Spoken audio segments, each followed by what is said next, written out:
Well, it looks like their gravy train is finally over. Let's begin.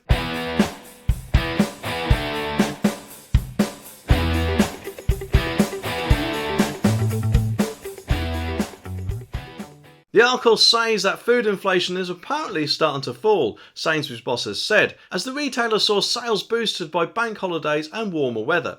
The UK's second largest supermarket said on Tuesday it expects pre-tax profits of between £640 million and £700 million for 2023, as grocery sales grew due to lower prices, but fuel sales sharply fell. There's a reason for that, which I'll come to later. Anyway, it said sales returned to growth last year despite the cost of living pressures on households in a trading update for the first quarter of its 2023 to 2024 financial year.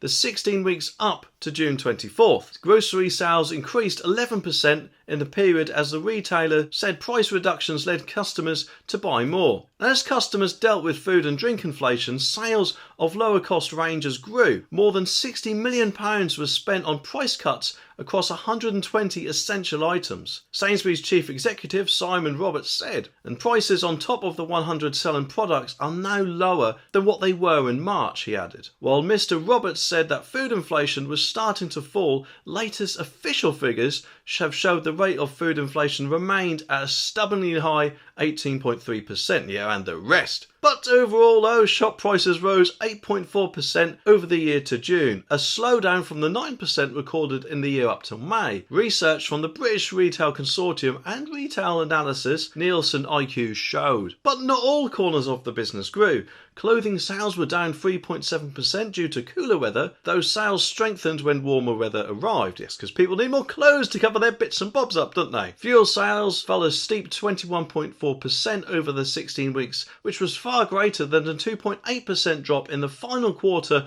of the last financial year. And in the same 16 weeks period up to June last year, sales grew nearly 50%, which apparently follows an investigation from the Competition and Markets Authority, the CMA, into the fuel market, which found increased supermarket profit margins led to drivers paying an extra 6p per litre of fuel. Well, hang on a minute, that surely means that they charged us an extra 6p per litre more than actually needed to, which is bound to add up, isn't it? I mean, is their Mickey taking price rises on, let's face it, nearly everything in their stores? Not enough for them or something? And no, of course it's not just Sainsbury's either, is it? It's bound to be Asda and Tesco's and Morrison's and all the other ones out there, which, in my opinion, rather than being on the customer's side, is more than likely a swift kick in the gonads for us. No wonder why they all got smiles as big as a Cheshire cat on their faces when we walk through the door. Now, obviously, in my opinion, Sainsbury's prices always seemed a little bit higher than Asda and Tesco's to me, but you would have thought, wouldn't you, that in the middle of a cost of living crisis, they would have put their customers ahead of profits, which no doubt they will say is the case, but when news stories come out like this, it doesn't really seem like that is the case, in my opinion. Surely better advertising for them would be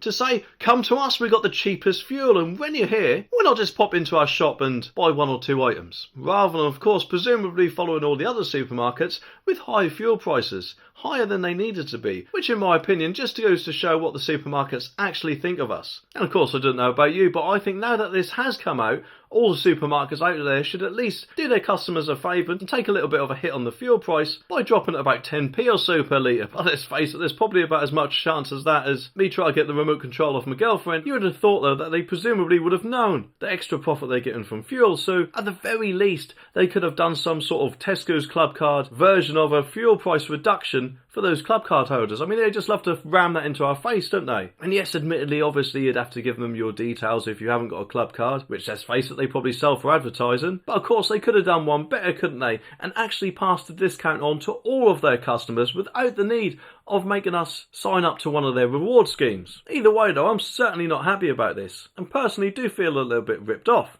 Anyway, if you want to see some more of me, make sure you click that subscribe button down there so you don't miss my next video. I'll see you in the next one.